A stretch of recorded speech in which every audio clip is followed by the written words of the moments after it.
Hello to everyone. Congratulations for another InnerSource Summit. I was a participant in the previous years. It was amazing. This one is also amazing so far, from what I can see. And this year, I'm so happy to be also a speaker in this conference. In the interest of time, I'm going to be as short as possible. So today I'm here to talk to you about InnerSource practice as we've seen it in InstaShop, the company I'm working for, and more specifically, the oops, sorry. More specifically, the title of the presentation is When There Is No Alternative to InnerSource. Actually, fun fact. The title was co-created with the InnerSource Commons Foundation. I really feel it better reflects the presentation. Because in the gist, what I want to try and share with you is how can InnerSource development practices can help a company while it's growing and moving on from an early stage company to bigger schemes like startup, successful startup, then an exit, and then a more corporate organization. So what we're going to discuss today, like a little agenda of what we're going to say, is what is InstaShop and why we are doing this discussion about its evolvement over time. What were the challenges as we were scaling that we saw in an engineering department? How the scale impacted us in some ways and still impacting us as we're still growing, and how did we find InnerSource practices helpful about our engineering department. And then we can end with some Q&A, of course, if there is time. So first of all, what is InnerSource? Just to get some context on what we're talking about. We are a leading hyperlocal on-demand marketplace serving mainly the UAE and Egypt markets, which is Middle East in general. And the gist behind our app is to be designed to serve everyday needs of all clients in as much potential verticals and a diverse range of services. So as you can see, we're offering a variety of things that people can buy online from their mobile phones, supermarket products, pharmaceutical products, electronics, stationery. They can have access to cleaning services and so on and so forth. There are a lot. I'm not going to say every one of them. And here are some stats just to get an idea of how big we are and what's our size and what's our achievements through the years. So some of them is like, for example, having 75% retention. We consider it a very good score. We have 3 million users monthly active. Most of them are in iOS device, although we also have an Android. We're also in the Android Play Store. Dominant persona is female from 25 to 45 years old. And as you can see, most of our users prefer to pay online. So while this app was creating, InstaShop was growing, and it started like it went full journey. It started like a small startup, creating an MVP to see whether this product has potential to sell in the Middle East market. Then some investors came up and invested money, so it was venture funded. And back some years ago, it finally went after an exit and was sold in a multinational company called Delivery Hero. So in terms of the journey, as you can see, there are some milestones here. The major milestone to which I want to connect my presentation to is the InstaShop acquired by Delivery Hero. So when a startup is being acquired by a larger organization, like a group of companies, then there's a plan to include in there some new features or expand and when I say scaling up, it means to the whole company. But if you're a software as a service company, the engineering team is also scaling quite fast. So that's where I want to stand today, and I want to discuss some things on how this impacted us and what we're doing now with InnerSource software strategies.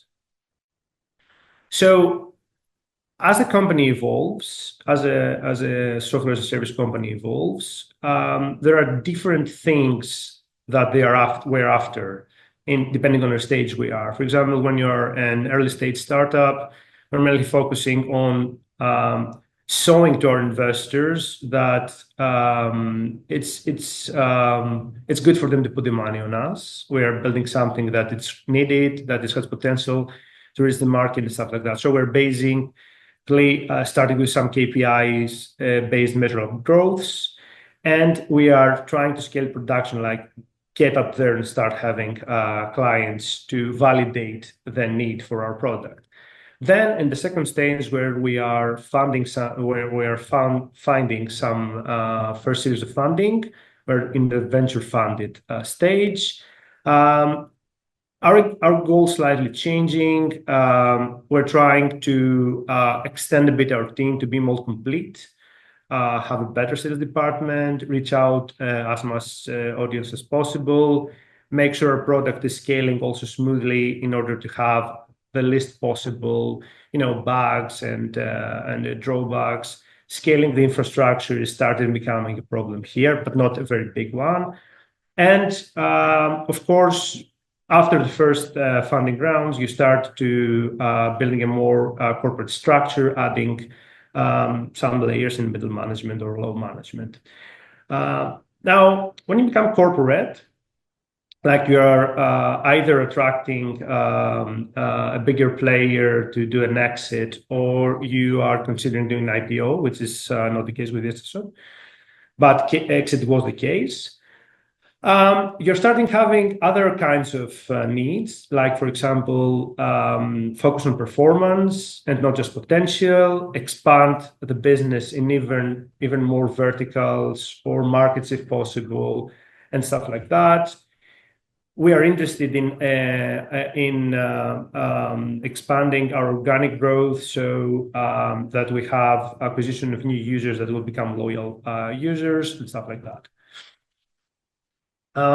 So in every stage, there's scaling, and scaling comes with an impact. And for the topic of this presentation, since we're talking about InnerSource, I want to stay more in how this scaling impacted the engineering department. So you probably agree with me that most startups are working in an agile way, or at least they have the vision to work in an agile way. And this is a natural choice because a small team needs to be agile in decision making and very fast in producing the product. Now, agile is not necessarily InnerSource, and InnerSource is not necessarily agile. The combination can be in whichever way we want. But from my experience, most of the startups have at least a big percentage of their people having worked in open source before they join the startup, which means they are trained in the ways of open source, and which means that they are definitely introduced in an agile way of working, because open source inherently has agility in it. But as we grow our engineering department, the product grows as well.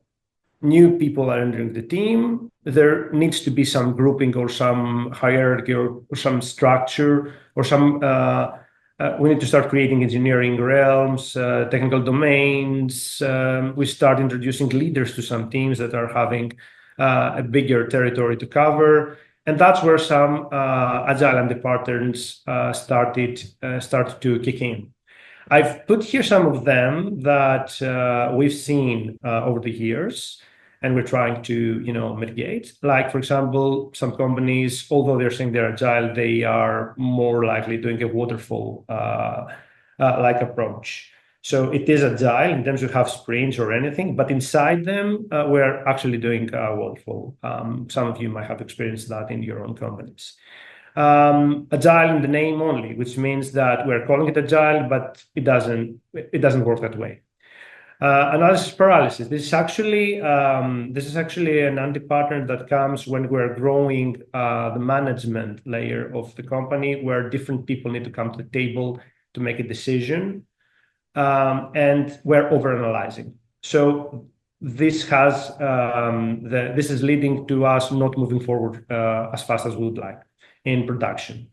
Micromanagement is self-explanatory. Continuous scratch is an interesting one because that means that we're constantly throwing new requirements to our teams.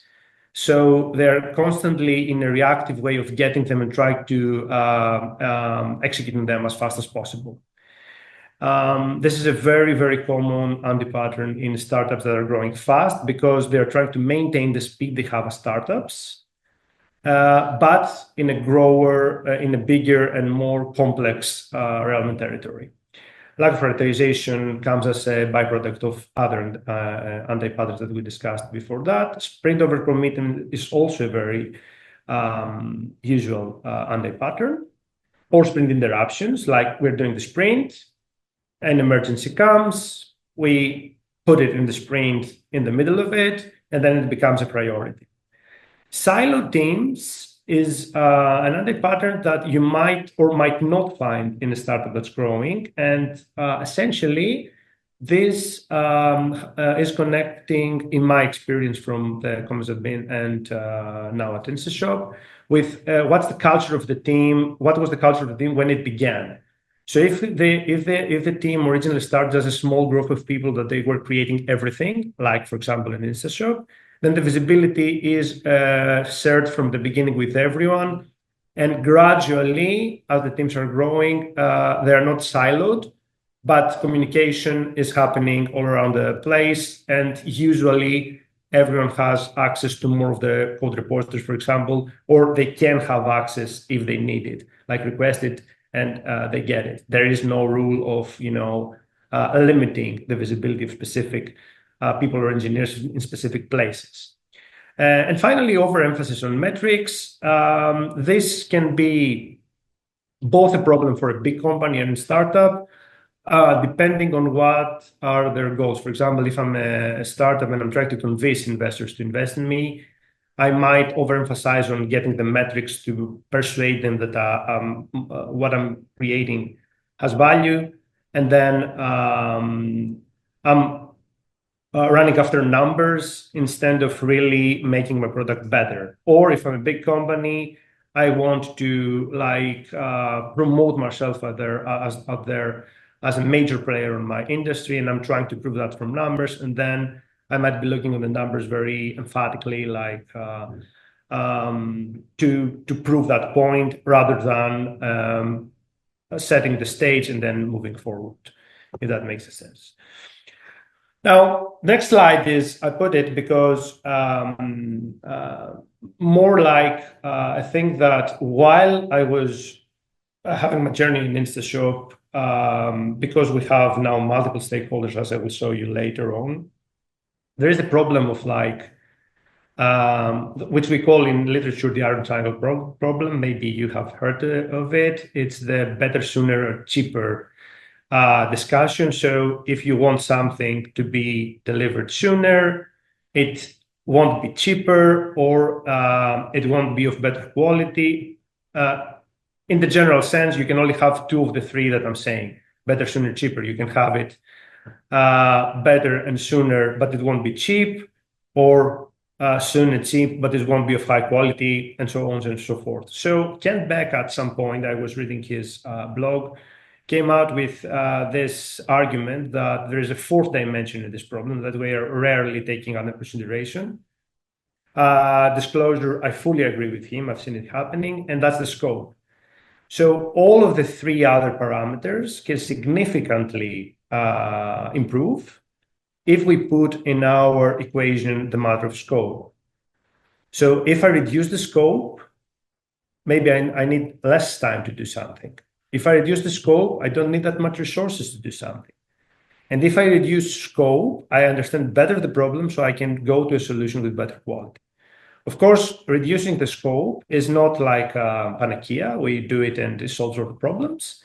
But It's a good way of solving the iron triangle problem, in my opinion, and something that we're actively trying to do in InstaShop by including in our discussions all the relevant stakeholders, designers, product owners, engineers, team leads, like everyone who can give us a better understanding of where we're standing and what's the complexity and value. We bring them in order for us to understand the right scope of what we're trying to do. Because the product is our product is quite big. It might look like we just have one app and everything is there, but there are a lot of components running around. To give you an example of what I'm trying to say here is that our engineering department scaled up to have now more than 100 members. We have 7 business domains, 17 engineering teams, and 250 features just on our mobile app. So as you can understand, there are more around that. And all the departments that I was showing you at some point passed through in front of us and we had to do something about it.